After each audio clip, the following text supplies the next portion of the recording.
अल्हम्दुलिल्लाहि रब्बिल आलमीन वस्सलातु वस्सलामु अला सय्यिदिल मुरसलीन अम्मा बअद फ़अऊज़ु बिल्लाहि मिनश शैतानिर रजीम बिस्मिल्लाहिर रहमानिर रहीम अस्सलातु वस्सलामु अलैका या रसूलल्लाह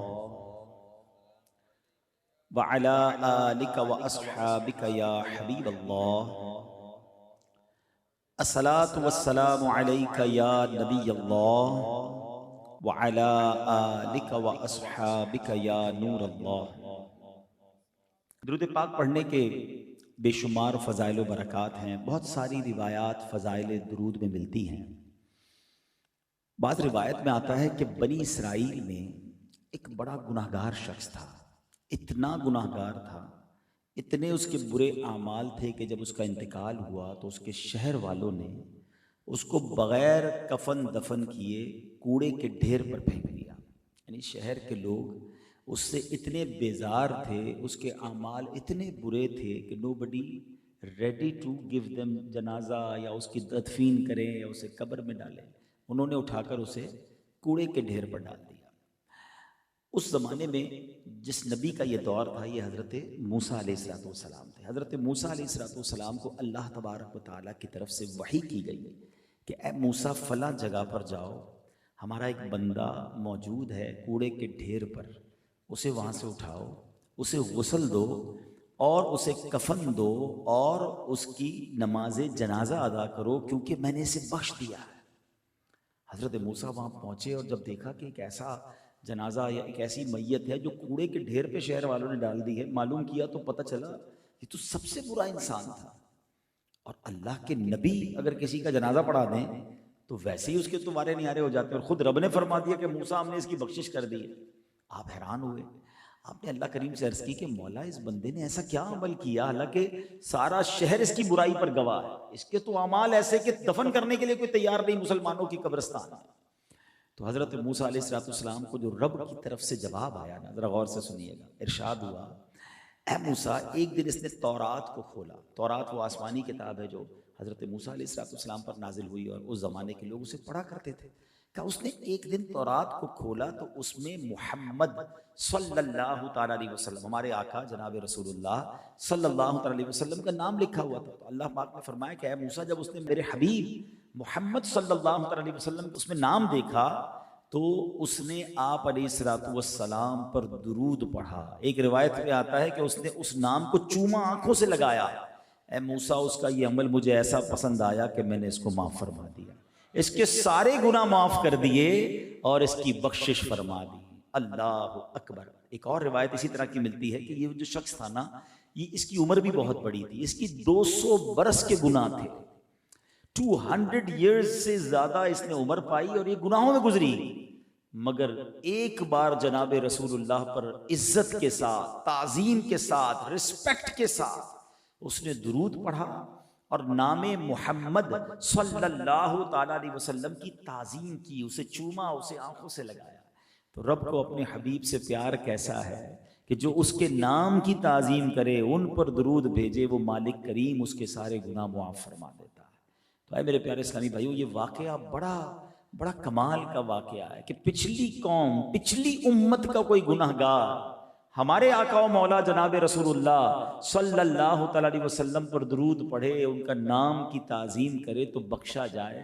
तो हम तो हैं भी नबी पाक के उम्मती, हम पर तो अल्लाह ने ये बहुत बड़ा एहसान किया है। आपको पता है, हमने तो कोई दुआ नहीं की ना, हमने कोई ऐसा कमाल का काम नहीं किया कि हमें बिन मांगे अल्लाह ने सरकार दो आलम अलैहिस्सलाम का उम्मती बना दिया। हम पिछली उम्मतों में भी पैदा हो सकते थे। हजरत मूसा के भी उम्मती गुजरे, हजरत आदम के भी गुजरे, हजरत नूह के भी गुजरे हैं, लेकिन हम पर ये एहसान किया गया। और आखिरी यानी कयामत के दिन सबसे पहले जो जन्नत में जाएंगे ना, जब हमारे आका अलैहिस्सलाम, और उसके बाद सबसे पहले जो उम्मत जन्नत में जाएगी वो भी प्यारे आका की उम्मत जन्नत में जाएगी। यानी हमें बैठे बिठाए बिन मांगे वो शरफ रब ने दिया जिसकी तमन्ना अंबिया किया करते। और ऐसे आका मिले जो फरमाते हैं, अल्लाह ने अपने हबीब से पता है क्या वादा फरमाया कुरान में, वलसौफ युअतीका रब्बुका फतरदा। ए महबूब, तुम्हें तुम्हारा रब अन करीब इतना अता फरमाएगा कि तुम राजी हो जाओगे। अब नबी पाक को जब ये आयत रिवील हुई ना, ये वही आई, ये खुशखबरी सुनाई गई, अल्लाह अकबर, ए उम्मतियों देखो तुम्हारे आका तुमसे कितना प्यार करते हैं। मेरे आका फरमाते मैं उस वक्त तक राजी ना हूंगा जब तक अपने सारे उम्मतियों को जन्नत में ना दाखिल करवाए हैं। वो हमारे नबी, उनके हम उम्मती, उम्मती तेरी किस्मत पे लाखों सलाम, मेरी खुशकिस्मती मैं तेरा उम्मती। वल्लाह ये बहुत बड़ी सआदत है।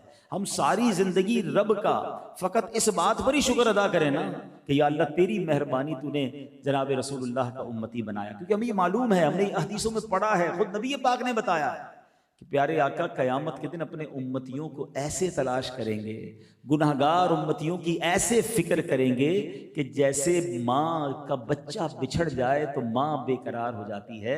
अल्लाह के हबीब इस तरह रब की बारगाह में गिड़गिड़ा कर अपने उम्मतियों की शफाअत की खैरात मांगेंगे। और रब क्या फरमाता है कि महबूब तुम्हारा सवाल पूरा किया जाएगा। तो हमें अल्हम्दुलिल्लाह सरकार दो आलम अलैहिस्सलाम का रब ने उम्मती बनाया।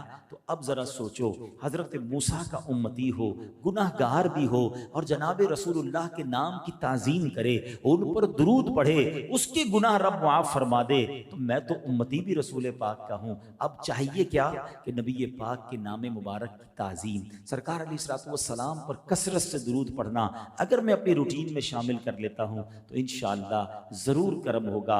और यकीन जानिए ये दुरूद ऐसा वजीफ़ा है, क़यामत के दिन तो काम आना है।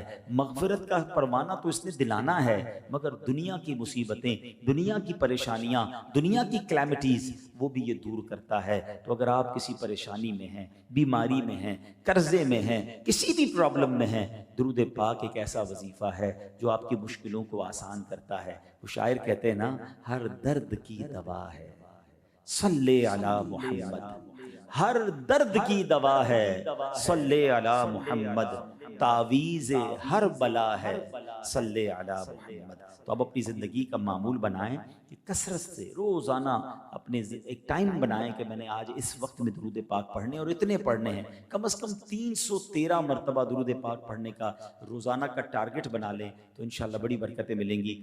मैं भी नियत करता हूँ और आप भी नियत करें कि इंशाअल्लाह रोज़ाना कसरत से दुरूद पाक पढ़ेंगे। आइए मोहब्बत के साथ बावाज़ बुलंद दुरूद पाक पढ़ लें। सल्लु अलल हबीब सल्लल्लाहु ताला अला मुहम्मद सल्लल्लाहु अलैहि वसल्लम। मैंने इस जगह पर कई अल्हम्दुलिल्लाह बयानात किए हैं, तो हम क्यों ना हम कुछ सीखना भी शुरू कर दें, हम कुछ ऐसी बातें भी बयान में करना शुरू करें जो हमारी ज़िंदगी में मज़ीद इम्प्लीमेंटेशन लाएं। तो आज जो मैंने टॉपिक लिया है वो बड़ा रेलेवेंट है हम सबके साथ, और हम इस पर रोज़ाना ही प्रैक्टिस कर सकते हैं और रोज़ाना ही करोड़ों नेकियां हासिल कर सकते हैं। वो मौजू क्या है, मैं एक वाक़या आपको सुनाता हूँ ताकि आपको इस बात का अंदाज़ा हो। एक ऐसी सदा, ऐसी आवाज़ जो रोज़ाना हमारे कानों से टकराती है मगर शायद हमें उसकी इम्पोर्टेंस का अंदाज़ा नहीं है।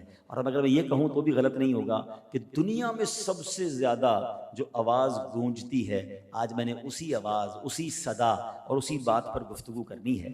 सैयदना अबू हुरैरा रज़ियल्लाहु तआला अन्हु फरमाते हैं, एक साहिब जिनका बज़ाहिर कोई बड़ा नेक अमल नहीं था और उनका इंतकाल हो गया। रसूल पाक अलैहिस्सलाम ने, सुभान अल्लाह, मेरे आका को अल्लाह ने कैसे कैसे उलूम से नवाजा था। साहबा की मौजूदगी में गैब की खबर देते हुए फरमाया कि क्या तुम्हें मालूम है कि अल्लाह अज़्ज़ा व जल ने इसे जन्नत में दाखिल कर दिया है। उसके इंतकाल के बाद नबी पाक साहबा को बता रहे, तो इस पर लोग मुतअज्जिब हुए कि उस बंदे का बज़ाहिर कोई बड़ा नेक अमल सामने नहीं था। चुनांचे एक सहाबी उनके घर गए और उनकी बेवा से पूछा कि कोई ख़ास अमल करते थे ये। अच्छा, साहबा को ये बड़ा कमाल था कि जैसे ही किसी की कोई बशारत पता चल जाती ना कि ये जन्नत में चला गया या इसको फला फजीलत मिल गई, तो फौरन उसकी टो में पड़ जाते थे कि वो ऐसा क्या नेक अमल करता था ताकि हम भी वो कर लें। हालांकि वो फिर भी साहबा थे, वो जन्नती थे, मगर उनको नेकियों की तलाश थी। हमें आज किसी का बड़ा बंगला नजर आए, 4-5 फैक्ट्रियां नजर आए, हम क्या यार मालूम तो करो काम क्या करता है? इसका बिजनेस किस चीज का, यार बड़ी तेजी से तरक्की कर रहा है, धड़ाधड़ फैक्ट्रियां बना रहा है, एक कोठी थी 4 कोठियां हो गई, गाड़ियां बड़ी बड़ी, चेक करो इसका बिजनेस क्या है। हम दुनिया में किसी की तरक्की देखें तो अब टो में पड़ जाते हैं कि इसकी वे ऑफ अर्निंग तलाश करो, मैं भी वो करूं। साहबा का जहन क्या था कि पता चला रसूल पाक ने कहा ये जन्नती है, मालूम करो अमल क्या करता था। घर पहुंच गए हैं और उनकी ज़ौजा से पूछा, उनकी बेवा से पूछा कि कोई खास अमल ये करते थे, वो क्या अमल करते थे, हमें भी बताएं। तो कम उसका कोई खास अमल तो मुझे नहीं पता, क्योंकि वैसे भी सहाबा भी जानते थे कि कोई बड़ा अमल नहीं है। का एक काम वो करते थे, और वो ये करते थे कि दिन हो या रात हो, जब भी वो अजान सुनते थे तो उसका जवाब जरूर देते थे। हैं, अजान सुनते थे तो इसका जवाब जरूर देते थे।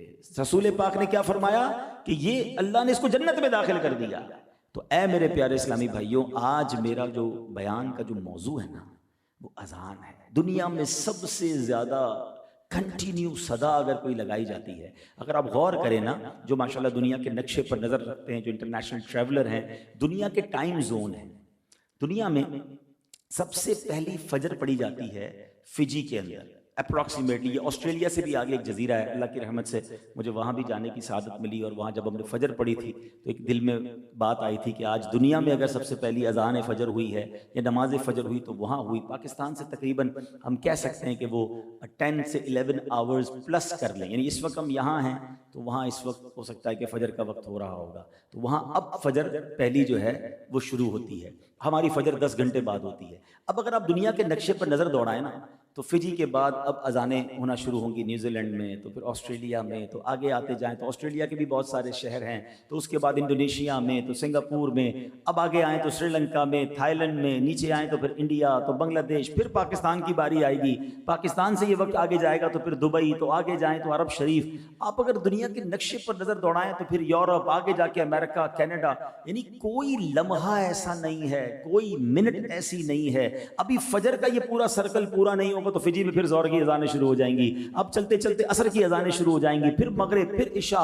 ये एक ऐसा साइकिल है कि हर लम्हे, हर सेकंड सुभान अल्लाह दुनिया में कहीं ना कहीं अजान बुलंद हो रही है, अल्लाह का नाम लिया जा रहा है। और देखो रब ने अपने नाम के साथ अपने हबीब के चर्चे को कैसा बुलंद किया कि दुनिया भर में जहां अल्लाहु अकबर की सदाएं हैं, वह अशहदु अन्ना मुहम्मदुर रसूलुल्लाह, अशहदु अन्ना मुहम्मदुर रसूलुल्लाह सल्लल्लाहु अलैहि वसल्लम की सदाएं, वरफ़अना लका ज़िक्रक, जो रब ने अपने हबीब से वादा किया कि महबूब तेरे जिक्र को हम ऊंचा करेंगे। कैसा ऊंचा किया कि दुनिया में अजान का सिलसिला राउंड द क्लॉक रुकता ही नहीं है। न सिर्फ रब का नाम लिया जा रहा है, वहां उसके हबीब के नाम के भी डंके बज रहे हैं। तो अब सोचिए जो सिस्टम है अजान का, ये हम सब के लिए कितनी बड़ी नेमत है। आज मैं आपके सामने कुछ ऐसी बातें रखूंगा जो शायद पहली बार आप सुनेंगे कि यार अजान तो रोज सुनते थे, हमें तो पता ही नहीं कि ये इतनी अहम चीज भी है और इसके इतने फजाइल भी हैं। हम बिला बिला किसी एफर्ट के इतनी सारी नेकियां कमा सकते हैं।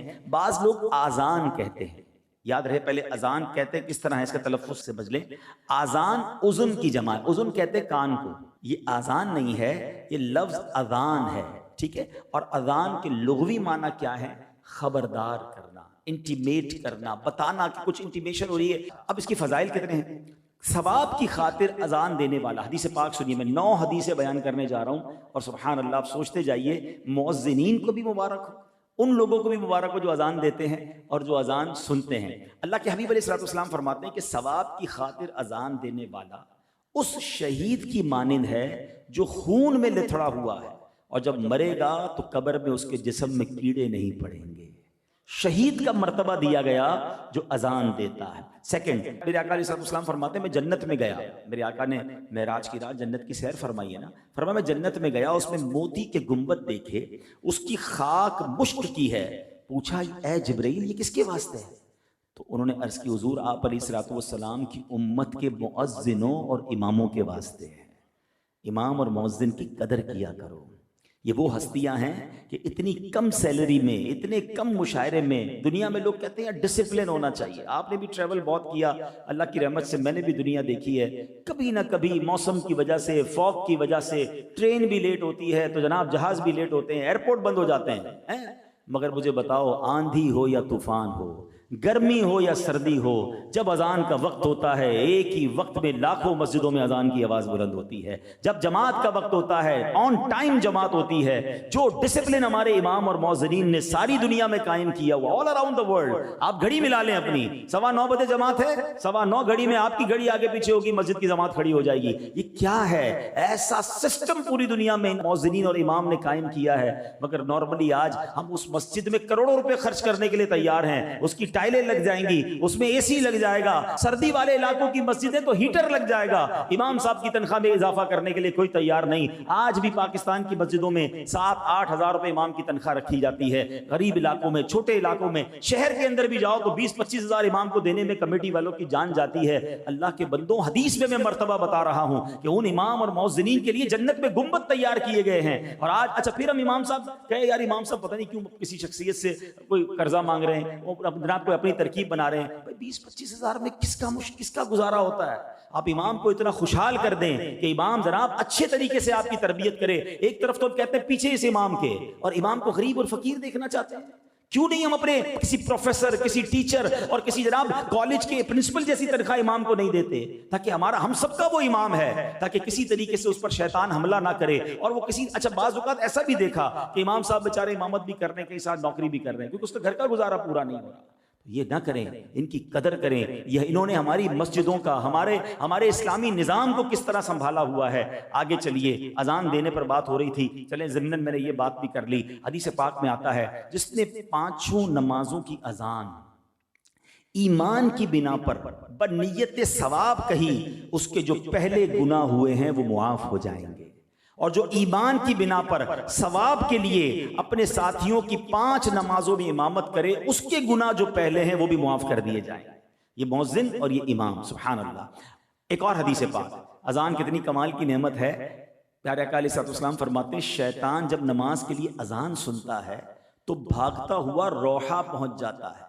रावी फरमाते हैं मदीना मुनव्वरा से दीर रोहा जो गए उनको पता है 36 मील दूर है। इसका मतलब जिधर भी अजान दी जाएगी ना, 36 मील दूर तक शैतान दूर भाग जाएगा। ये शैतान के लिए इतनी भारी है। अब यहां फिर एक दिल जली बात करता हूं, घर लेना हो, हमारा पहला पॉइंट क्या होता है? यार जरा देखो कोई स्कूल करीब है कि नहीं, है घर लेना है, जरा देखो कोई ट्रांसपोर्ट का स्पॉट करीब है कि नहीं। मुलाजिम भी तो घर पे आएंगे ना, तो उनको बस वगैरह या पब्लिक ट्रांसपोर्ट मिल जाए। अच्छा ये देखो कोई हॉस्पिटल करीब है कि नहीं। कभी ये चेक किया कि मस्जिद करीब है कि नहीं, अजान की आवाज आएगी कि नहीं, है मेरे घर में रोज अल्लाह का नाम आएगा कि नहीं। अनफॉर्चुनेटली मुझे कहते हुए मजा नहीं आ रहा, बहुत सारे यहाँ लोग हैं जो प्रॉपर्टी का काम करते हैं, मस्जिद के बराबर वाला प्लॉट कम कीमत में बिकता है। इस्लामी मुल्क है और मस्जिद के करीब प्लॉट जो है वो कम कीमत में बिकेगा। यार अजान की आवाज डिस्टर्ब करेगी। इन्ना लिल्लाहि व इन्ना इलैहि राजिऊन। मेरे आका फरमाते हैं कि अजान हो तो 36 मील दूर शैतान चला जाता है। तुम्हारे घर में रोज अल्लाह रसूल का नाम है। अच्छा जिसका मस्जिद के करीब घर है, अब वो जनाब अपनी खिड़कियां, वो दरवाजे ऐसे बंद करेगा कि उसको अजान की आवाज ना आए। मस्जिद वालों से लड़ाई हो रही होती है, यार जरा माइक ना खोला करो। देखें मैं दोनों तरफ की बात करूंगा। उन मस्जिद वालों को मैं समझाता हूं, हमारे अमीर अहले सुन्नत भी लाइव मदनी चैनल पर समझाते हैं कि मस्जिद के माइक का बेजा इस्तेमाल नहीं होना चाहिए। किसी मुसलमान को तकलीफ नहीं देनी चाहिए। आपको मस्जिद में बयान करना है, इतना बयान की आवाज रखे कि जो मस्जिद में है वो सुने, सारे मोहल्ले को ना सुनाए, क्योंकि किसी को आराम करना है, किसी की तकलीफ हो सकती है, वो ठीक है। लेकिन मस्जिद से प्यार तो होना चाहिए, मस्जिद का कुर्ब पसंद तो होना चाहिए, है सुभान अल्लाह। मैं आपको एक और बात बताऊं कि आपको पता है the best part on the earth in the court of Allah subhanahu wa ta'ala, मैं हदीस पाक सुना रहा हूं। अल्लाह तबारक व तआला के नजदीक जमीन पर सबसे बेहतरीन जो जमीन का टुकड़ा है वो कौन सा है? पूरी जमीन पर, हदीस पर अर्ज कर रहा हूं, अल्लाह के नजदीक सबसे बेहतरीन हिस्सा जो है वो जमीन पर मस्जिद है। अब जिसका घर मस्जिद के पास है वो बेहतरीन, one of the best spot on the world के पास है ना। आशिकान रसूल की मस्जिद हो, दुरूद पाक की सदाएं आ रही हों, या रसूल अल्लाह की सदाएं आ रही हों, अजान की आवाज़ें आ रही हों, और इमाम साहब के पास जाएं तो खुतबे में इश्क़ रसूल की बातें सुनने को मिल रही हों। देखिए कल हमारी नस्लों ने, अच्छा आप ये बात तय कर लें, मस्जिद दूर होगी हमारी जमात कज़ा होगी। जितनी मस्जिद करीब होगी लोग हिम्मत करके नमाज पढ़ लेते हैं। घर के बच्चों को भी नमाजी बनाना है ना, तो पहले ये ढूंढो कि मस्जिद करीब है कि नहीं, अजान की आवाज आएगी कि नहीं। मेरे रोशनदान से ऐसी बड़ी प्यारी बात किताबों में लिखी कि एक बंदा है जिसने घर में खिड़की बनाई इस नीयत से कि रोशनी आएगी, हवा आएगी, कोई सवाब नहीं मिलेगा। अगर ये नीयत कर ले कि इस खिड़की से अजान की आवाज भी आएगी, तो रोशनी हवा पहले ही आनी थी, लेकिन अजान की आवाज की नीयत कर लेगा तो खिड़की लगाने का भी सवाब मिलेगा। इन्नमल अअमालु बिन्नियात है कि इस खिड़की से अजान की आवाज आएगी। तो समझो इस बात को कि अजान की आवाज जिस घर में जाती है इंशाअल्लाह जिन्नात, शैतान, बलाएं, प्रॉब्लम्स वो दूर हो जानी है। तो इसके एहतमाम किया करो। हाँ, मैं ऐसे भी आशिकान रसूल को जानता हूँ जिनका घर मस्जिद से दूर है, बल्कि आप में से कई लोग यूरोप गए हैं, अमेरिका गए हैं, यूके गए, मेरा भी ट्रैवल हुआ, मैंने वह नया निजाम देखा, बड़ा अच्छा लगा। एक तरफ हो सकता है मेरा ये जब बयान यूरोप में कोई सुने, अमेरिका में कोई सुने, तो कहा यार हमने तो कुछ और किया हुआ है, और पाकिस्तान वाले घर करीब भी लेते मस्जिद के। यूरोप के अंदर और यूके के अंदर भी मैंने देखा मस्जिद वालों ने एक ट्रांसिस्टर बनाए हुए हैं, क्योंकि वहां तो बड़ी माइक पे अजान हो नहीं सकती कई जगहों पर, तो मस्जिद के नमाजियों ने वो ट्रांसिस्टर मस्जिद से लिए, यानी रेडियो लिए। वो रेडियो अपने घर में रखे हुए, और जब मस्जिद में अजान होती है तो उस रेडियो के जरिए उनके घर में अजान की आवाज आती है। यानी उन्होंने खर्च करके ये निजाम बनाया है कि कम से कम दिन में 5 वक्त मेरे घर में अल्लाह रसूल के नाम की आवाज आए, अजान की आवाज आए। और ऐसे भी लोग हैं कि जिनको अजान की आवाज से प्रॉब्लम है। यार हम फजर में हमारी आंख खुल जाती है, भाई फजर की आवाज अजान दी इसलिए जाती है कि तुम्हारी आंख खुले और तुम नींद से उठो, हय्या अलल फलाह, हय्या अलस सलाह, चलो नमाज की तरफ, और नमाज पढ़ी जाए। बहरहाल मेरे प्यारे इस्लामी भाइयों, अब एक और बात सुनिए। अजान का जो वक्त है ना, जो दुआओं की कबूलियत के खास औकात लिखे हैं, हदीस पाक में है, जब अजान देने वाला अजान देता है आसमान के दरवाजे खोल दिए जाते हैं और दुआ कबूल होती है। यानी मजे की बात पता है क्या है, जब अजान हो ना तो हम तो चौकस हो जाएं कि भाई अभी पहले तो अजान का जवाब देना है, और जैसे ही अजान खत्म होगी अब मैंने हाथ उठाकर, क्योंकि आसमान के दरवाजे खुल गए हैं, देने वाले रब ने रहमतें खोल दी हैं, अब मेरा वक्त आ गया है मांगने का। तो हमें तो और प्रिपेयर, अजान पर तो खुश होना चाहिए कि अब मेरे मांगने का वक्त आ गया है। एक और हदीस सुनो, अल्लाह के हबीब अलैहिस्सलाम फरमाते हैं, मुअज्जिन की आवाज जहां तक पहुंचती है उसके लिए मगफिरत कर दी जाती है, और हर तरो खुश जिसने इसकी आवाज सुनी उसके लिए इस्तिगफार करती है। सुभान अल्लाह। एक और जगह नबी पाक फरमाते हैं, जब बस्ती में अजान दी जाए अल्लाह अज़्ज़ व जल अपने अजाब से उस दिन उसे अमन देता है। यानी बस्ती में, महल्ले में, इलाके में अमन रहता है, बरकत रहती है जहां अजानें होती हैं। एक और जगह नबी पाक अलैहिस्सलाम फरमाते हैं, जब आदम अलैहिस्सलाम जन्नत से हिंदुस्तान में उतरे, हज़रत आदम अलैहिस्सलाम जब जन्नत से उतारे गए तो ये श्रीलंका के करीब इलाका था, और ये पूरा हिंदुस्तान हिंद कहलाता था। उस इलाके में आप जन्नत से नीचे आए थे जमीन पर, आका फरमाते हैं तो उन्हें घबराहट हुई, तो जिब्रील अलैहिस्सलाम ने उतर कर अजान दी। यानी घबराहट का इलाज है अजान में, सुकून है अजान में। और आखिरी हदीस, सुभान अल्लाह, बहुत सारे यहाँ टेंशन में, गमगीन, अच्छा अभी नहीं है तो कभी ना कभी हमारे साथ ये कैफियत लाइफ में आ ही जाती है कि हम बड़ी तकलीफ में आ जाते हैं, गम में आ जाते हैं, प्रॉब्लम में आ जाते हैं। तो मेरे आका अलैहिस्सलाम ने फरमाया, ए अली, मौला अली से फरमाया, मैं तुम्हें गमगीन पाता हूँ, अपने घर वाले से कह के तेरे कान में अजान कहे। अजान गम और परेशानी की दाफे है। यानी अगर कोई गमगीन है, कोई परेशान है, तो उसके कान में अजान दे, उसके कान में अजान की आवाज़ जाएगी, अल्लाह उसके गम को दूर कर देगा, उसकी टेंशन रिलीज हो जाएगी। मौला अली करमल्लाहु ताला वजहुल करीम अब क्या फरमाते, आका ने तो फार्मूला दे दिया ना, अब मौला अली का तरीका क्या था, आप फरमाते हैं, फजर्रबतुहु फवजदतुहु कदालिका, कहते हैं मैंने इसे तजर्बा किया तो ऐसा ही पाया। यानी जब गम होता, जब परेशानी होती, कान में कोई अजान देता, अल्लाह परेशानी को दूर फरमा देता। तो बहरहाल मेरे प्यारे इस्लामी भाइयों, ये है अजान। अब आइए, एक तो अजान देने वालों की फजीलत हो गई, हम तो मौज़िन नहीं हैं, और हम में से बहुत कम लोग हैं कि जिनको अजान देने की शहादत मिलती है। लेकिन देखो कितना प्यारा मज़हब है, कितनी प्यारी हमारे मज़हब की तालीमात हैं कि अजान सुनने वालों के लिए भी कितनी नेकियां कमाने का मौका है। मदीने के ताजदार सल्लल्लाहु अलैहि वसल्लम ने एक बार औरतों से फरमाया, मदीने की औरतों से, ए औरतों, बिलाल को अजानो इकामत देते हुए सुनो, तो जिस तरह वो कहता है तुम भी कहो, अल्लाह अज़्ज़ वजल तुम्हारे लिए हर कलमे के बदले 1,00,000 नेकियां लिखेगा, और 1,000 दर्जात बुलंद फरमाएगा, और 1,000 गुनाह मिटाएगा। तो खवातीन ने कहा कि ये तो औरतों के लिए है, तो मर्दों के लिए क्या है? अल्लाह के हबीब अलैहिस्सलाम ने फरमाया, मर्दों के लिए डबल है, मर्दों के लिए दुगना है। तो मुबारक हो, कितना आसान हो गया नेकियां कमाना। अज़ान का जवाब देगा तो उसको किस तरह सवाब मिलेगा?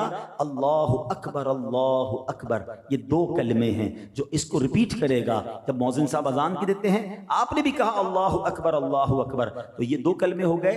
अब पूरी अज़ान में 15 कलमे हैं।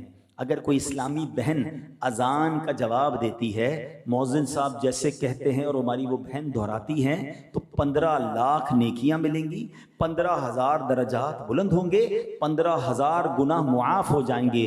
और अगर मर्द कहता है तो ये डबल हो जाएगा। फजर की अजान में 2 जुमले ज्यादा हैं, अस्सलातु खैरुम मिनन नौम। तो कितने कलमे हो गए? 17 कलमे हो गए। सुभान अल्लाह। अब इजाफा किया, इसको पूरा मल्टीप्लाई किया कि ये तो हो गया अजान का जवाब। इकामत का जवाब दें तो भी इसी तरह सवाब मिलता है। तो अगर कोई शख्स 5 अजानों का जवाब दे और 5 इकामतों का जवाब दे दे दिन के अंदर, मर्द, तो फरमाया उसे रोजाना 3,24,00,000 नेकियां मिलेंगी। 3,24,000 दरजात बुलंद होंगे, 3,24,000 गुनाह मुआफ कर दिए जाएंगे। कितना आसान है कि अगर मस्जिद के करीब घर हो, 5 अजानों के वक्त बंदा अजान का जवाब दे, फौरन मस्जिद पहुंचे, इकामत का जवाब दे। अभी नमाज पढ़ी नहीं है मगर उससे पहले पहले रोजाना अप्रोक्सीमेटली 3.25 करोड़ नेकियां मिल सकती हैं। मगर प्रॉब्लम क्या है? आज अजान की आवाज भी आती है, फिर भी लगे हुए फोन पर हैं, फिर भी अपनी बातों में लगे हुए, कोई टेंशन नहीं है। हालांकि अगर कोई ये कहे कि अजान की जवाब दो 10,000 रुपए मिलेंगे, तो पहले से ही बंदा अलार्म रखेगा, यार अजान से पहले मैं 5 मिनट पहले सारे काम छोड़ दूं ताकि अजान निकल ना जाए। 10,000 हर रोज एक अजान पर, तो 5 अजान पे 50,000 रुपए, महीने के 15 लाख रुपए। इससे अच्छा कारोबार कौन सा है भाई? अजान का जवाब दिया करूं, मस्जिद के करीब घर महंगे हो जाएंगे। अगर ये हुकूमत पाकिस्तान ऐलान कर दे कि जो तमाम अजानों का और इकामतों का जवाब दे तो पर अजान 50,000 रुपए, पर इकामत 50,000 रुपए, तो कितने हो गए? लाख रुपए एक नमाज के, 5 लाख रुपए 5 नमाजों के। हिसाब करो तो कितने? 45 लाख हो गए। 45 लाख रुपए अगर महीने के खाली अजान इकामत के जवाब पे मिलते होते तो जनाब घर तो हो गया महंगा, मस्जिद के बाहर लाइनें लगी हों। दुनिया का ये हाल है। दुनिया का अगर ये मामला हो, मैं तो हमारे आका अलैहिस्सलाम की हदीस सुना रहा हूं ना कि 3.25 करोड़ नेकियां रोजाना मिल सकती है अगर हम अजान का जवाब दें, हम इकामत का जवाब दें और इसको अहमियत दें। उस वक्त गुफ्तगू छोड़ दें, उस वक्त कामकाज छोड़ दें। थोड़ी देर की तो बात है, 2-4 मिनट का ब्रेक लें, फोन पे यार जरा मैं जवाब देता हूं, अजान हो रही है, रख दें फोन और उस अजान का जवाब दे दें, फिर फोन उठा लें। क्या होगा? इंशाल्लाह आपका ये करने से सामने वाले को भी समझ आएगी कि यार अजान का जवाब देना चाहिए।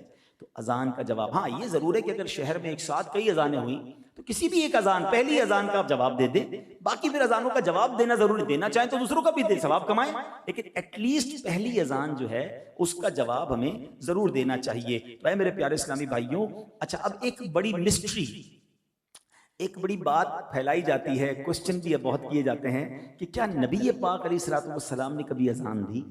तो आज इसका भी जवाब सुन लीजिए। फतावा रज़विया शरीफ में है, सरकार दो आलम अलैहिस्सलाम ने सफ़र में एक बार अजान दी थी और कलिमाते शहादत कैसे कहे थे, क्योंकि हम तो क्या कहते हैं, अशहदु अन्ना मुहम्मदुर रसूलुल्लाह। तो अल्लाह के हबीब अलैहिस्सलाम ने फरमाया, अशहदु अन्नी रसूलुल्लाह, मैं गवाही देता हूँ कि मैं अल्लाह का रसूल हूँ। तो नबी पाक अलैहिस्सलाम ने भी सुभान अल्लाह अजान दी है। अब मैंने जो कहा था बयान के शुरू में कि बयान तो माशाल्लाह कई कर लिए मैंने और इंशाल्लाह ज़िंदगी रही तो आइंदा भी करूँगा, मगर आज हम कुछ सीख कर जाएं। आज मैं चाहता हूँ कि हम सारे अजान का तरीका सीख लेते हैं। कुछ जुमले ऐसे हैं जो एज इट इज़ रिपीट करने हैं और कुछ जुमलों के बाद कुछ इजाफा भी है। तो पहला कलिमात क्या है? अल्लाहु अकबर, अल्लाहु अकबर। तो उसके जवाब में हम क्या कहेंगे? अल्लाहु अकबर, अल्लाहु अकबर कहेंगे, ठीक है। अच्छा, फिर इसके बाद आगे चलेंगे, जब मौज़िन कहेगा अशहदु अल्ला इलाहा इल्लल्लाह, तो आप भी अशहदु अल्ला इलाहा इल्लल्लाह कहेंगे, ठीक है। जब मौज़िन कहेगा अशहदु अन्ना मुहम्मदुर रसूलुल्लाह, तो अब आपने क्या कहना है? पहली बारी में सल्लल्लाहु अलैका या रसूलल्लाह, क्या कहेंगे? सल्लल्लाहु अलैका या रसूल अल्लाह। आप ये भी कर सकते हैं कि अशहदु अन्ना मुहम्मदुर रसूलुल्लाह कहें, फिर कहें सल्लल्लाहु अलैका या रसूल अल्लाह। फिर मौज़िन कहेगा अशहदु अन्ना मुहम्मदुर रसूलुल्लाह, तो आप कहेंगे कुर्रतु ऐनी बिका या रसूल अल्लाह। अब इसका माना समझ लोगे ना, इतना मजा आएगा, इतनी खुशी होगी कि क्या सुभान अल्लाह, प्यार की बात है। इसका माना है कि या रसूल अल्लाह, आपसे मेरी आंखों की ठंडक है। ऐन कहते हैं आंखों को, कुर्रतु ऐनी बिका या रसूल अल्लाह। और हर बार अंगूठों के नाखून आंखों से लगाए और अगर आखिर में कहे अल्लाहुम्मा मत्तिअनी बिस्समई वल बसर, ये दुआ सुरमा लगाने की भी है। अगर ये याद है, यानी ये नहीं भी याद है तो हो जाएगा, लेकिन ये एक इजाफा है कि अगर बंदा ये दुआ कर ले कि ए अल्लाह मेरे सुनने और देखने की कुव्वत से मुझे नफा अता फरमा। उलमा कहते हैं जो ये करेगा इंशाअल्लाह उसकी आंखों की बीनाई तेज हो जाएगी, उसकी आंखों में और ताकत और कुव्वत आ जाएगी। अब मौज़िन कहेंगे हय्या अलस सलाह, अच्छा हय्या अलस सलाह, हय्या अलस सलाह, हय्या अलल फलाह, हय्या अलल फलाह। इन चारों के जवाब में आपने कहना है ला हौला वला कुव्वता इल्ला बिल्लाह, ठीक है। और अगर मजीद मिलाना चाहते हैं माशा अल्लाह काना व मा लम यशा लम यकुन, माना क्या है जो अल्लाह ने चाहा हुआ, जो नहीं चाहा न हुआ। लेकिन अगर ये याद नहीं भी है तो कोई बात नहीं, ला हौला वला कुव्वता इल्ला बिल्लाह। इन चारों जुमलों के जवाब में हय्या अलस सलाह, हय्या अलस सलाह, हय्या अलल फलाह, हय्या अलल फलाह, ठीक है। अच्छा, अब आखिर में फिर इमाम क्या कहते हैं, अल्लाहु अकबर, अल्लाहु अकबर। आप क्या कहेंगे, रिपीट करेंगे अल्लाहु अकबर, अल्लाहु अकबर। ला इलाहा इल्लल्लाह, आप क्या कहेंगे, ला इलाहा इल्लल्लाह। ये अजान का, नॉर्मल अजान का जवाब माशाल्लाह आपने सीख लिया। अब दो जुमले और हैं, अस्सलातु खैरुम मिनन नौम। ये कब कहा जाता है, फजर की अजान। इसका माना बड़ा प्यारा है, नमाज नींद से बेहतर है। आए हाय, अजान बार बार सिखा रही है। फजर से थोड़ी देर पहले नींद आती है ज्यादा, है बंदा जाग रहा और फजर के लिए जाग रहा है, नहीं जाग रहा तो फजर से पहले सो जाएगा। नहीं, अस्सलातु खैरुम मिनन नौम, नमाज नींद से बेहतर है। इसका थोड़ा सा याद करना पड़ेगा। इसका जो जवाब बड़ा प्यारा है, सदकता व बररता व बिल हक़्क़ि नतक़ता। अच्छा, पहले इसका माना समझ लें तो फिर याद हो जाएगा।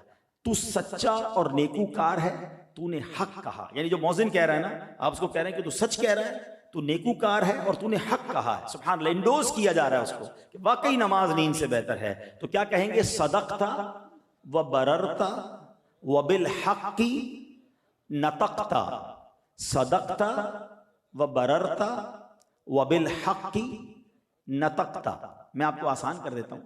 वैसे तो ये किताब का नाम भी बता दूंगा। इस किताब का नाम फैज़ान अज़ान, नाम ही फैज़ान अज़ान है जिससे मैं बयान कर रहा हूँ।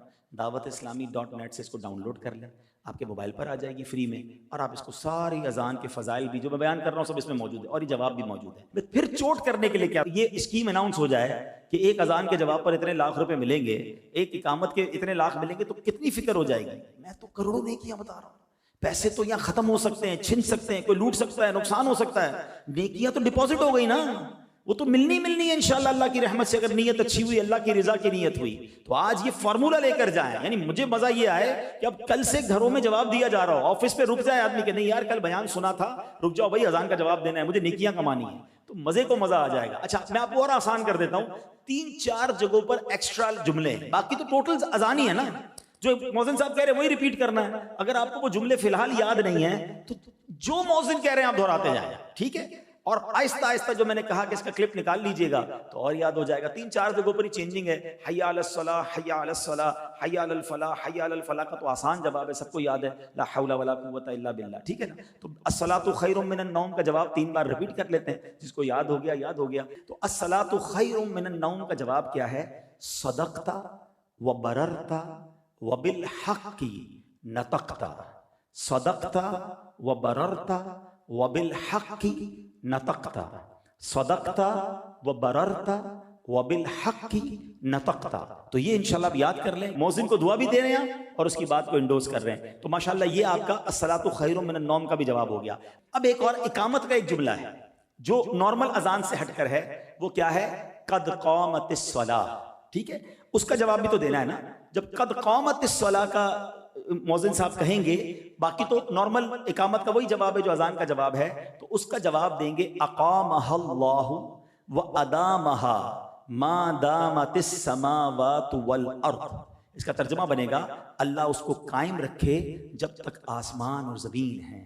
यानी इस नमाज को, इस अजान को, इस इकामत को, इसको अल्लाह कायम रखे। मैं दोबारा रिपीट कर देता हूँ, अक़ामहल्लाहु व अदामहा मा दामतिस समावातु वल अर्द। सुभान अल्लाह। तो ये हो गया इकामत का जवाब। अब हम आते हैं कुछ, मैं मजीद इसके बारे में मसाइल बयान कर देता हूँ और फिर बयान के आखिर में एक ऐसी अजीम अजान की बात करेंगे कि आज सदियाँ गुजरने के बाद भी जब भी उस अजान का जिक्र होता है दिल के तार छिड़ जाते हैं और इश्क रसूल में इजाफा होता है। वो कौन सी अजान थी उस पर भी बात करेंगे, लेकिन अजान के बारे में जो चंद बातें हैं वो ये समझ लें कि इकामत जो है वो, पहले अजान के बारे में समझ लेते हैं फिर इकामत के बारे में। अजान नमाज के अलावा, अजान नमाज के अलावा दीगर अजानों का भी जवाब दिया जाएगा।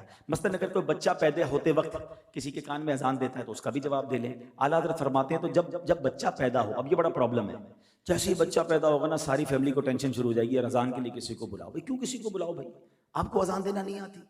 और ऐसी कौन सी रॉकेट साइंस है? हाँ ये अलग बात है, बरकत के लिए किसी नेक आदमी को बुलाना वो अलग बात है, लेकिन जब तक कोई बंदा नहीं मिला अजान ही नहीं दे रहे, ठीक है ना। तो अजान और इकामत देनी कैसे, ये समझ लें कि फौरन सीधे कान में अजान दे बच्चे के और उल्टे कान में इकामत कहें, और ताकि क्या फरमाया कि जब ये कहेगा तो खलल शैतान और उम्मुस सिबियान से बच्चा बच जाएगा। सुभान अल्लाह। जिसको मिर्गी की जो बीमारी होती है ना, बच्चा उससे महफूज हो जाएगा अगर उसके सीधे कान में अजान और बाएं कान में उसकी इकामत पढ़ी जाए। अच्छा, अब जो मुक्तदी हैं और खुतबे की अजान जो होती है उसका जवाब नहीं देना है, ये याद रखिएगा। एक ऐसी अजान भी है जिसका जवाब नहीं देना, खुतबे से पहले अजान होती है उसका जवाब नहीं देना है, बल्कि अगर इसमें दुआ भी करनी है तो दिल में करनी है, जबान से भी दुआ नहीं कहनी, ठीक है। अच्छा, अब इसी तरह हम चलते हैं इकामत। इकामत जो है मस्जिद में इमाम के ऐन पीछे खड़े होकर कहना बेहतर है, अगर ऐन पीछे मौका ना मिले तो सीधी तरफ खड़ा होकर इकामत दे दे। अच्छा, इकामत का जवाब देना मुस्तहब है।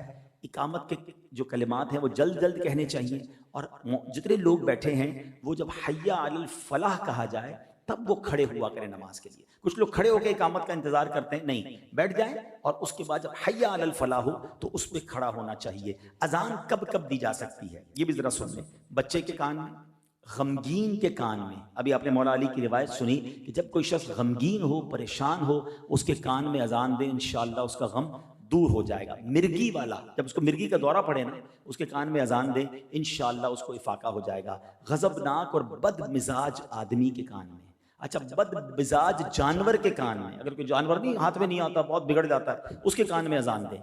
लड़ाई की शिद्दत के वक्त, जब अल्लाह ना करे जंग का मामला हो उस वक्त, आतिश ज़दगी, अगर कहीं अल्लाह ना करे आग लग जाए तो उसके करीब अजान दें, अल्लाह की रहमत से आग बुझने का सामान होगा।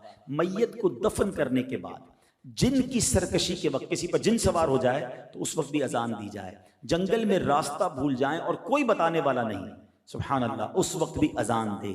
अच्छा, वबा के ज़माने में भी अजान देना मुस्तहब है। इस तरह रिवायतों में आता है कि बहुत तेज़ बारिश हो और बारिश नहीं रुक रही और जनाब सैलाब का ख़तरा है, यानी किसी भी आफत के वक्त भी अजान दी जाए तो अल्लाह की रहमत से अजान से बरकत आ जाती है और शैतान दूर भाग जाता है और जो प्रॉब्लम है वो सॉल्व हो जाती है। तो ये चंद बातें मैं बयान कर सका, ज़ाहिर है इसकी बहुत डिटेल हैं और इसमें बहुत सारे शरई मसाइल भी हैं। तो मैं फिर मशवरा दूंगा कि जो मैं जिस रिसाले से मैंने बयान किया उसका नाम ही फैज़ान अजान है, दावत-ए-इस्लामी.net से आप उसे डाउनलोड कर लें और अपने मोबाइल पे रखें, पढ़ें इसको, तो अंदाज़ा होगा कि रोज़ कानों में आवाज़ जाती है और हमें इसकी शरई रूलिंग्स ही नहीं पता हैं, इसकी इतने फ़ज़ाइल हैं, एक एक जुमले पर इतनी नेकियां हैं, हम क्यों ऐसा नहीं करते। बल्कि यहाँ तक आता है, अब मैं बड़ा डराने वाला जुमला कह रहा हूँ कि जो अजान के वक्त गुफ्तगू में मसरूफ़ रहे, जो अजान के वक्त बिल्कुल जनाब काम काज में लगा रहे, अजान को अहमियत न दे, तो डर है कि उसका ईमान पर खात्मा ना हो। ये भी उलमा का एक कौल मिलता है।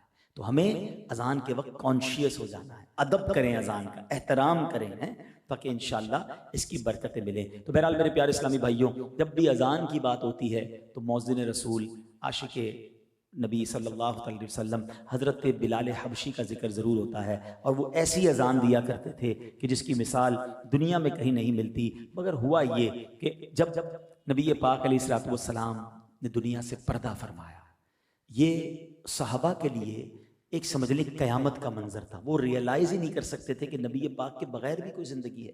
इश्क रसूल का आलम यह था कि दीवाने हो गए थे। सहाबा किराम को समझ नहीं पड़ रही थी कि ये हुआ क्या हमारे साथ। प्यारे आका अलैहिस्सलाम ने जब दुनिया से पर्दा फरमा लिया तो अब हज़रत बिलाल हबशी भी उन्हीं में से थे। वो जब भी मदीने की गलियों में निकलते, कदम कदम पर प्यारे आका की याद सताती थी, तो हज़रत बिलाल ने मदीना छोड़ा और मुल्क शाम में आकर रहने लगे। कुछ अरसे के बाद हज़रत बिलाल हबशी रज़ियल्लाहु अन्हु को नबी पाक की ख्वाब में ज़ियारत हुई। और आका अलैहिस्सलाम ने हज़रत बिलाल से फरमाया, ए बिलाल, ये क्या जफा है कि अभी वो वक्त ना आया कि तुम मेरी ज़ियारत के लिए हाजिरी दो। अल्लाह अकबर, ऐसा आशिक जो याद रसूल में तड़पता हो, नबी पाक ने ज़ियारत के लिए बुलाया। रोते हुए बिल्कुल दीवाना वार शाम से मदीना मुनव्वरा के लिए रवाना हो गए, जिसको कहते हैं ना बेरुके कंटिन्यू ट्रैवल किया कि आका ने बुलाया। अब जैसे ही मदीना पाक पहुंचे, वो तो इसी तसव्वुर में थे कि वही मदीना होगा, वही नहीं नबी पाक के जलवे होंगे, वही मेरी मुलाकातें होंगी। जब वहां पहुंचे तो देखा प्यारे आका तो नहीं है, कब्र मुनव्वर है, रोजा रसूल है। रोते रोते नबी पाक के कदमों में हाजिर हुए, कहा हुजूर आपने गुलाम को बुलाया, खुद पर्दे में चले गए हैं, मुझे तो आपने दीदार के लिए बुलाया था। आंखों से आंसू जारी हैं हजरत बिलाल के। अब हजरत बिलाल का मदीने में पहुंचना था कि शोर मच गया कि मौज़िन रसूल हजरत बिलाल मदीने में आए हैं। हर तरफ से लोग जमा हो गए। हजरत बिलाल से अर्ज की कि हुजूर अब मदीने आए हैं तो हमें वही अजान सुना दीजिए जो रसूल पाक के ज़माने में सुनाते थे। हज़रत बिलाल ने कहा कि नहीं नहीं, ए मेरे भाइयों, मैं वैसी अजान नहीं दे सकता, क्योंकि जब मैं अजान दिया करता था जनाब रसूलुल्लाह सल्लल्लाहु अलैहि वसल्लम मिंबर पर बैठते थे, मैं जब अशहदु अन्ना मुहम्मदर रसूलुल्लाह कहा करता, मैं रसूल पाक की तरफ इशारा किया करता। अब वो जलवे नहीं है, अब वो हालात नहीं है, मैं अजान नहीं दे सकूंगा, मैं अपने आप पे कंट्रोल नहीं कर सकूंगा। लोग जिद करते रहे, हज़रत बिलाल मना करते रहे। हसनैन करीमैन हज़रत बिलाल के पास जब वो आए तो हजरत बिलाल ने सीने से चिमटा लिया, बहुत प्यार दिया। वो दोनों नवासे कहते हैं, चाचा जान बड़े अरसे बाद मदीने आए हैं, हमारे नाना हुजूर के ज़माने में आप अजान दिया करते थे, हुजूर एक बार फिर वो अजान सुना दीजिए, हम वो अजान आपसे सुनना चाहते हैं। हजरत बिलाल कहते हैं, शहजादो मैं तुम्हें कैसे मना कर सकता हूँ, तुम तो मेरे आका के आंखों के तारे और उनके फूल हो। अल्लाह अकबर। अब हजरत बिलाल मिंबर पर चढ़ते हैं, धड़कते दिल के साथ हजरत बिलाल हबशी मस्जिद नबवी शरीफ के मिंबर पर जाकर, उस जगह जाकर जहां अजान दिया करते हैं, आपने अजान शुरू की, अल्लाहु अकबर अल्लाहु अकबर। मदीने की गलियों में जब ये आवाज जाती है, एक कोहराम समझ जाता है। लोग घरों से निकल आते हैं कि हजरत बिलाल की अजान की आवाज कैसे आ गई। आगे अजान बढ़ रही है, अल्लाहु अकबर अल्लाहु अकबर। अब लोग दीवाना वार मस्जिद नबवी शरीफ की तरफ दौड़ने लगे। उन्हें नबी पाक के दौर का वो मंजर याद आ गया। अरे ये तो वही सदा है जो आका के दौर में लगाई जाती थी। हजरत बिलाल मदीने आए हैं। लोग दौड़ते हुए मस्जिद नबवी शरीफ की तरफ चलने लगे। अशहदु अल्ला इलाहा इल्लल्लाह। अब औरतें भी अपनी छतों पर चढ़ गईं कि आज तो रसूल पाक के जमाने की याद ताजा हो रही है। हर आंख अश्कबार है, याद रसूल में तड़प रही है। हजरत बिलाल आगे बढ़ते हैं, अशहदु अल्ला इलाहा इल्लल्लाह। अब छोटे छोटे बच्चे माओं से कहते हैं, अम्मी जान चाचा हजरत बिलाल तो आ गए, मौज़िन रसूल तो आ गए, उनकी अजान की आवाज हमें सुनाई दे रही है। रसूलुल्लाह कब तशरीफ लाएंगे? अम्मी बड़ा अरसा हो गया रसूल पाक का दीदार नहीं हुआ। हर आंख अश्कबार है, हर दिल बेकरार है, याद रसूल में लोग रो रहे हैं। और अब वो वक्त आया जब आशिक सादिक हजरत बिलाल हबशी ने हस्बे मामूल अजान आगे बढ़ाई कि अशहदु अन्ना मुहम्मदर रसूलुल्लाह। और बेसाख्ता आदत के मुताबिक अपना हाथ उठाया मिंबर रसूल की तरफ कि जहां नबी पाक जलवा फरमा होते थे। मगर हाय अफसोस, आज वहां आका नहीं थे, वो मिंबर खाली था। हजरत बिलाल हबशी के दिल पर गोया तीर लगा। ऐसा दिल पर गम तारी हुआ कि आप अजान को जारी न रख सके और आप धड़ाम से जमीन पर गिरे और आप बेहोश हो गए। पूरे मदीने में एक समा बन गया, कोहराम मच गया। इस कदर गिरिया वजारी हुई कि किताबों में लिखा है कि रसूल पाक के दुनिया से पर्दा फरमाते वक्त जितना लोग आंसू बहाए थे, इसके बाद पहली बार इतने आंसू हजरत बिलाल हबशी की उस अजान के वक्त लोगों ने बहाए। सबको नबी पाक की याद ने सताया। हजरत बिलाल हबशी अपनी अजान पूरी न कर सके और जब होश आया, जब वापस अपने हवास में आए तो रोते रोते मुल्क शाम को रवाना हो गए। तो ऐ मेरे प्यारे इस्लामी भाइयों, ये प्यार था, ये मोहब्बत थी सहाबा किराम को नबी पाक से, मदीने वालों को नबी पाक से। यकीनन हमें भी मोहब्बत है, मगर मोहब्बत का तकाजा तो ये है ना कि जिससे मोहब्बत हो उसकी बात मानी जाए। ऐसा कभी नहीं होता कि आप किसी से मोहब्बत भी करें, आप कहें मुझे बड़ा प्यार है अपने वालिद साहब से, बड़ी मोहब्बत है अपने भाई से, बहुत प्यार करता हूँ अपने फलाने दोस्त से, मगर उसकी बात ना माने। मोहब्बत और इताअत ये दोनों कंपलसरी है। जिससे मोहब्बत हो ना उसकी हर बात बंदा मानता है, यार प्यार है इससे क्या करूं, मानता हूं, है दुनिया का दस्तूर है ना। तो जब रसूल पाक से मोहब्बत का दावा है तो ये कैसी मोहब्बत है कि उनकी बात नहीं माननी है, उनके फरामीन पर अमल नहीं करना है, उनके ऑर्डर्स को फॉलो नहीं करना है। जो उनको पसंद है मुझे तो वो करना चाहिए ना, और जो उनको ना पसंद है उससे दूर रहना चाहिए। मैं जिससे प्यार करता हूं उसको ये पसंद नहीं है। आज लोग जिससे प्यार करते हैं जैसे बाल बनाते हैं। तो अब अंदाजा हुआ कि इतनी फॉलोइंग, इतने पागल हैं, बाल बनाने वैसे जैसे उसके बाल है, कपड़े पहनने जैसे उसके कपड़े। जिससे मोहब्बत है तुम पूरे उस जैसे बनते हो। मैं तो उससे मोहब्बत करने का कह रहा हूं जिससे रब भी मोहब्बत फरमाता है। जिससे मोहब्बत ना करो तो ईमान कंप्लीट नहीं होता। मैं कुछ नौजवानों के साथ कुछ अरसा पहले बैठा था। मैंने कहा एक बात बताओ, किससे प्यार करते हो, किसको फॉलो करते हो? मिसाल देता हूं। उन्होंने कहा कि जनाब फलां फुटबॉलर या क्रिकेटर या फलां अदाकार। मैंने कहा कभी मुलाकात हुई? कहते नहीं। वो तुम्हें जानता है? कहते नहीं। हमें कैसे जानेगा, बहुत बड़ा आदमी। कभी तुम्हारा ख्याल रखा, तुम्हारी फिक्र की? वो हमारी फिक्र कैसे करेगा, वो तो बड़ा बड़ा आदमी, हम तो बस दीवाने हैं उसके, बस वैसे ही फॉलो कर रहे हैं। तस्वीरें रखी हुई हैं, बेडरूम सजाया हुआ है, कपड़े वैसे पहने। उसको फॉलो कर रहे हो, तुम्हें जानता नहीं। उसको फॉलो कर रहे हो जिसको तुम्हारा ख्याल नहीं। उसको फॉलो कर रहे हो जो तुम्हें कभी फायदा नहीं पहुंचा सकता। मैं तो उससे मोहब्बत करने की बात कर रहा हूं कि मैं और आप पैदा नहीं हुए थे। 1400 साल पहले जब उनकी विलादत हुई तो सजदे में जाकर उम्मत का नाम लिया था, तुम्हें याद किया था।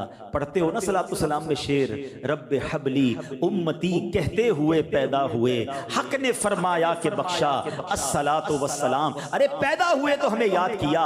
मैं और आप तो पैदा भी नहीं हुए थे। मेरे आकर रातों को जाग जाग कर आंसू बहाकर हम गुनाहगारों को याद करते रहे। महराज की रात रब की बारगाह में गए, उधर हमें ना भूला। और सुनो, जब कब्र अनवर में आका को उतारा जा रहा था ना, तो किसी साहबी ने देखा लब हिल रहे हैं, लबहाए मुबारका को जुम्बिश हो रही है। साहबी ने कान करीब किए तो आका की मुबारक जबान पर उस वक्त भी उम्मती उम्मती जारी था। सैयदी आला हजरत कहते हैं ना, जो न भूला हम गरीबों को रजा। आका नहीं भूले हमें कभी। जो न भूला हम गरीबों को रजा, याद उसकी अपनी आदत कीजिए। तो मेरे आका तो हमेशा हमें याद रखे हुए हैं।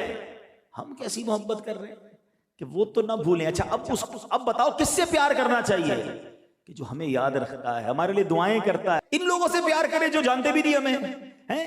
और एक और हदीस सुना देता हूं, रिवायत जरा गौर से सुन लो कि अहादीस में, रिवायतों में मजमून मिलता है कि बंदे का हशर उनके साथ होगा जिनसे वो दुनिया में मोहब्बत करते हैं। क्या आप ये अफोर्ड कर सकते हैं कि हम में से किसी का हशर किसी अदाकार, किसी गुलूकार, किसी गैर मुस्लिम के साथ हो? अरे हम तो चाहते हैं हमारा हशर हुजूर के साथ हो, हुजूर की आल के साथ हो, साहबा और अहले बैत के साथ हो, औलिया के साथ हो। तो मोहब्बत उनसे करो जिनके साथ उठना चाहते हो क़यामत के दिन। ऐसा ना हो कि किसी ऐसे शख्स की मोहब्बत में गिरफ्तार हो जाओ कि क़यामत के दिन मारे जाएं। तो बहरहाल मेरे प्यारे इस्लामी भाइयों, हज़रत बिलाल हबशी का वाक़या मुझे और आपको ये दर्स देता है कि दिलो जान से नबी पाक से मोहब्बत करें। और मोहब्बत सिर्फ नारा लगाने का नाम नहीं, प्रैक्टिकली मोहब्बत होनी चाहिए। मेरा लिबास बताए, मेरा चेहरा बताए, मेरी आदतें बताएं, मेरा किरदार बताए कि मैं किसका उम्मती हूँ, मैं किससे मोहब्बत करता हूँ। 5 वक्त की नमाजें बताएं कि मैं आका का उम्मती हूँ। क्योंकि नबी पाक ने फरमाया ना, जो इलत कुर्रतु आइनी फिस्सला। कुर्रतु आइनी अभी थोड़ी देर पहले सीखा था ना, क्या माना इसका? आंखों की ठंडक। अब देखो अच्छा हो गया ना याद करने का फायदा, अब दूसरी बातें भी समझ आने लग रही हैं। हमने क्या कहा? कुर्रतु आइनी बिका या रसूल अल्लाह, या रसूल अल्लाह आपसे मेरी आंखों की ठंडक है। अब नबी पाक की आंखों की ठंडक क्या है? नबी पाक फरमा रहे हैं जो इलत कुर्रतु आइनी फिस्सला, आका फरमाते नमाज में मेरी आंखों की ठंडक रखी गई है। आए हाय, नबी पाक की आंखों की ठंडक नमाज, फिर मेरी नमाज कैसे कज़ा हो सकती है? मैं नमाज का ऐसे पाबंद हो जाऊं कि मेरे आका की आंखें मेरे लिए ठंडी हो जाएं कि मेरा उम्मती नमाज का पाबंद है, नमाजें कज़ा हो रही हैं और मैं आशिक रसूल हूं। अपने आप से पूछे ना, ये सिर्फ ज़बानी दावा है ना। प्रैक्टिकली आशिक रसूल बने, फिर देखिए कैसे ईमान की बरकतें हासिल होती हैं। तो बहरहाल आज के इस मुख्तसर से बयान में मैंने एक ऐसे टॉपिक को चूज़ किया कि जो हम रोज़ अमल कर सकते हैं, करोड़ों नेकियां कमा सकते हैं। तो हमें अजान सुननी भी है, अजान को रिपीट भी करना है, इकामत सुननी है और इकामत को रिपीट करना है जब जब मौका मिले। हाँ, मौज़िन साहब की इजाज़त के बगैर नहीं कि जनाब मैं बड़ा आदमी मैं अजान दूंगा, नहीं। जब कभी मौका मिल जाए, कोई ना हो, अच्छा आपके तलफ़्फ़ुज़ ठीक है तो अजान देकर भी बरकतें ले लिया करें। मौज़िन साहब की इजाज़त हो, बाज़ कमेटी के लोग ज़बरदस्ती करते हैं, नहीं। जिसने अजान दी है हक उसका इकामत देने का, या तो वो दे, अगर वो इजाज़त दे दे तो आप में से भी कोई इकामत दे सकता है। तो मैं उम्मीद करता हूँ कि इंशाअल्लाह इसको अमल करना शुरू कर देंगे। तो आज के इस बयान के बाद अगर हम कल से ही प्रैक्टिकल शुरू कर देंगे तो आपको बड़ी दिल में खुशी दाखिल होगी कि हम रोज़ इसमें नेकियां कमाना शुरू हो गया हूँ। अल्हम्दुलिल्लाह, ऐसी प्यारी बातें दावत इस्लामी के प्यारे माहौल में सीखी और सिखाई जाती हैं। मदनी चैनल देखते रहिए, इंशाअल्लाह ऐसे बयान मज़ीद सुनने को मिलते रहेंगे। और इसके साथ साथ हो सके तो मदनी काफ़िलों में सफ़र करें। आमीन बिजाहिन नबील अमीन सल्लल्लाहु तआला अलैहि वसल्लम। सल्लु अलल हबीब सल्लल्लाहु तआला अला मुहम्मद सल्लल्लाहु अलैहि वसल्लम।